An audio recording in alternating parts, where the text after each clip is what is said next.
I'd like to start by addressing the troubling situation in Gaza and the West Bank, which President Erdogan and I have discussed today. The loss of life we have seen is tragic and extremely concerning. Such violence is destructive to peace efforts, and we call on all sides to show restraint. There is an urgent need to establish the facts of what happened yesterday through an independent and transparent investigation, including why such a volume of live fire was used and what role Hamas played in events. Palestinians have the right to protest, but these protests must be peaceful. We are concerned that extremist elements are seeking to hijack legitimate protests to further their own objectives. And while we do not question the right of Israel to defend its borders, the use of live fire and the resulting loss of life is deeply troubling. We urge Israel to show restraint. It is in everyone's interest for peace and stability to prevail in Israel and the occupied Palestinian territories. The importance of the UK-Turkey partnership is also demonstrated by our growing trade relationship. Trade between the UK and Turkey has increased by more than 50% over the past decade and is now worth more than £15 billion. We continue to build on this and look to our future trade relationship once the UK leaves the EU. During my visit to Ankara in 2017, we agreed to establish a trade working group to explore ways to liberalise and increase trade between the UK and Turkey.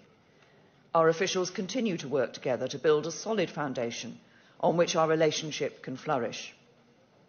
During my visit to Turkey, BAE Systems and TAI also agreed to collaborate on the pre-design phase of Turkey's new TFX fighter jet, which resulted in a contract worth more than £100 million being signed in August 2017.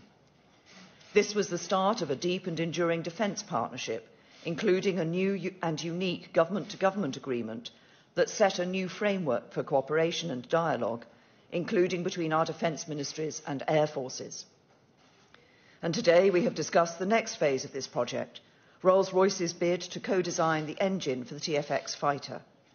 This would support the development of aerospace engineering capability and jobs in the UK and Turkey, and we look forward to continuing discussions. We will never accept the moving of the US Embassy from Tel Aviv to Jerusalem. With this endeavour, the US not only ignored the resolutions of the UN and international law, but also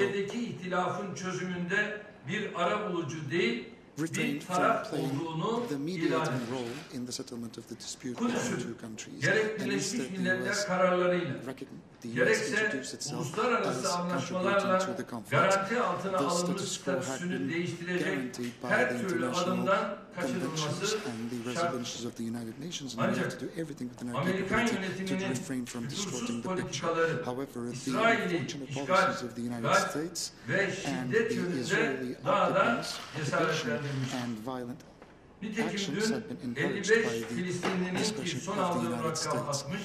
As of yesterday, 60 Palestinians have lost their lives, and many civilians in the region of 2,500 people have been wounded, most of them heavily, and these are all the results of such policies. Tüm Filistinli kardeşlerime Allah'tan rahmet, yaralılara acil şifalar diliyorum. Bu vahşeti bir kez de sizlerin huzurunda yani. Fakat bir gerçeğin de altını burada özellikle çizmek istiyorum. Sene 1943.